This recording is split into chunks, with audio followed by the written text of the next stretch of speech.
Donald Trump's list of enemies and grievances is about as long as they come. And the person, or really organization, that has been occupying that top spot for the longest time now, for some strange reason, is the Fox propaganda outlet. Now, Donald Trump isn't going to war with Fox because they've made some dramatic shift to the left, or they've started doing their job as journalists and telling the truth. No, of course, Fox would never do that. He's upset because they continue to bring on one specific guest who absolutely drives him crazy. And that is Kamala Harris' senior advisor and spokesperson, Ian Sams, who has been doing a magnificent job not only shutting down the talking points of the Fox hosts who he is interviewing with, but also speaking to that very important Fox audience, because there is still a portion of moderates and maybe soft Republicans who could be brought into the Big Tent of the Kamala Harris campaign. And Ian is doing such a great job doing that. And Donald Trump knows it. It's why he continues to attack him. But Ian appeared on Dana Perino's show earlier this morning, and it was such a magnificent showing. It has Donald Trump furious, and I can't wait to check it out. But before we do, if I could quickly ask you to leave a like on this video and hit that subscribe button if you want to join the community that we're building on this channel. It goes a long way. Really means a lot to me. Now let's get into Ian Sams. Bring in Ian Sams, Harris campaign senior advisor. And one of the things I wanted to ask you is something that came to mind yesterday. And that is, so before you were at the Harris campaign, you were at the White House. You were a spokesperson. A lot of the legal issues you were handling, and very well, I will say. At that time, President Biden was already losing ground with black voters and black men in particular. If you look at this poll here from July 2020, now this is before 24, excuse me, before he left the race.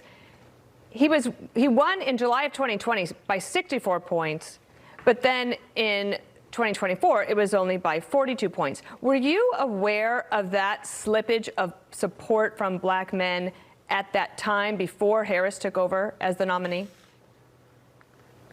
Well, thanks for having me. And I think when you look at the polls of black voters, generally speaking right now, a lot of them are finding that the level of support that the vice president has is equivalent to the level of support that President Biden earned in the election in 2020. And so we will see where this all shakes out in terms of which group of people across this country are voting for which candidate. What she's doing right now, and what I'm sure President Trump is doing as well, is trying to earn people's support. We have 3 weeks till Election Day, and I think that at this stage of the game, you want to be hearing from these candidates what their ideas are and who they're fighting for. Mm-hmm. You know, for example, today, Vice President Harris is in Pennsylvania with over 100 Republicans who are endorsing her candidacy for president over President Trump.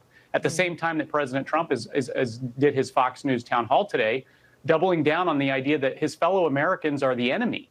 You know, these are two very different visions. I think that a lot of people out there who are still trying to make up their mind about who to vote for in this election want to hear candidates who bring everybody together and take the temperature down and turn the page on the chaos that we've seen over the last decade or so. And so that's what she's going to be doing today in Pennsylvania. Okay, so Joe Klein, who is a Democrat, he wants Kamala Harris to win, and he writes about this in his newsletter saying, "No sooner do I congratulate her in the New York Times for not playing identity politics than she starts playing identity politics with regard to black men, granting forgivable loans, that is $20,000 bribes, to black male entrepreneurs. That seems weak, a cave, an unnecessary concession to a very tiny demographic." And I guess I go back to this idea as well. So President Obama last week, when he addressed black men, he said, maybe you don't want to vote for her because she's a woman. But as I already pointed out, Biden was losing support from them as well. So that's not sexism. It's probably not ageism. Is there a concession from Democrats that they've got a problem with policy? Well, let me set the record straight on something real quick. And Vice President Harris said this in the interview that you showed last night. Her plans are going to benefit all Americans. She's going to offer for small business people who want to start a small business. Right now, the tax deduction you get is $5,000. You can't start a business on $5,000. Average startup cost for a small business is $40,000. So she's going to take that $5,000 deduction, expand it to $50,000 for all Americans. First-time home buyers, $20,000 of down payment assistance for all Americans. Don't you concede that that's just going to increase the cost of housing? No, I don't at all. Actually, a lot of independent experts have analyzed these plans and said that this is a smart proposal to help increase the stock of houses, because she's also going to work with the private sector to build 3 million new units of affordable housing across this country to help make more affordable housing available for people. People are struggling right now to find houses that they can many afford. of them. So that's a But big, if the I had a supply house, side is a big part of it. if I was selling a house and they said, oh, you're going to get an extra 20, I would just say, okay, great, then it's $25,000 more. That's just logic. But here's the thing. I am so glad that she's coming on Fox News tonight. You are a little bit of the warm-up act, and you've been very generous with your time and coming on the shows, and we appreciate that. And we'll see how it goes tonight. I'll be on the panel afterwards. She's looking forward to speaking to Fox News viewers. I think that she understands that there's a lot of people out there who haven't heard from her directly about where she stands on these issues. And it's important to be on Fox. You know, Fox has a big audience, a lot of people across this country who are trying to make up their mind still in this election of whether they're going to, vote for Donald Trump again or whether they may want something different. And I think that Vice President Harris is looking forward to the opportunity to talk to people on Fox News about her plans to help bring costs down for people and make healthcare more affordable and help seniors get access to in-home care on Medicare. Things like that are really important to a lot of your viewers. Once again from Ian, not only shutting down the talking points of Dana Perino, but also talking about the important message and exceptional agenda of the Kamala Harris campaign. The investments that she wants to make into small business, creating an opportunity economy, when of course Donald Trump's only focus is giant tax cuts for himself and his wealthy friends. He isn't running for president. He is running to serve himself, running to serve giant corporations, and of course, running to be Putin's puppet.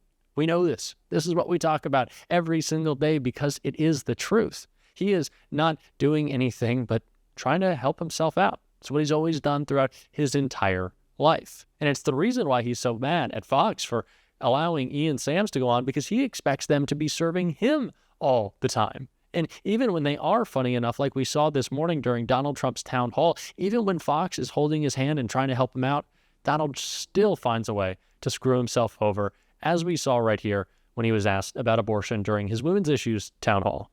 Why is the government involved in women's basic rights? Right, good. I think it's great, and I'm glad you asked it. For 52 years, this issue has torn our country apart. Every legal scholar, the great ones, every lawyer, but the Democrats, the Republicans, the liberals, the conservatives, they wanted it brought out of the federal government and brought back to the states for a vote of the people. And like Ronald Reagan, I believe in the exceptions for rape, incest, life of the mother. I strongly believe it. You know, you have to follow your heart. Some people don't. It's a very small percentage, but you have to follow your heart. But you have the exceptions. But what we were able to do is through really the courage of 6 Supreme Court justices, we were able to do this after years and years of turmoil. I am not exactly sure who this everybody is that Donald Trump continues to reference when he says that everybody wanted abortion back in the States. I don't know who Donald Trump is talking about. Is he talking about the women who have lost their lives because they couldn't get the adequate reproductive care that they need? Is he talking about the women who can no longer give birth because they did not get the adequate reproductive care that they needed, that they could have received, that the only thing standing in their way was the fear of prosecution by the doctors who would help them in a medical emergency? Is that who he's talking about? Clearly not. Clearly doesn't understand this. He clearly does not understand or doesn't care about the damage that he's done to reproductive freedom in this country. And he basically admitted that when he was asked about IVF and just went on a really strange, rambling diatribe right here. I got a call from Katie Britt, a young, just a fantastically attractive person from Alabama. She's a senator. And she called me up like emergency, because an Alabama judge had ruled that the IVF clinics were illegal and they have to be closed down. A judge ruled. And she said, friends of mine came up to me and they were so angry. I didn't even know they were going, it's fertilization. I didn't know they were even involved in it. Nobody talks about it. They don't talk about it. But now that they can't do it, she said, I was attacked. In a certain way, I was attacked. And I said, explain IVF very quickly. And within about 2 minutes, I understood it. I said, no, we're totally in favor of IVF.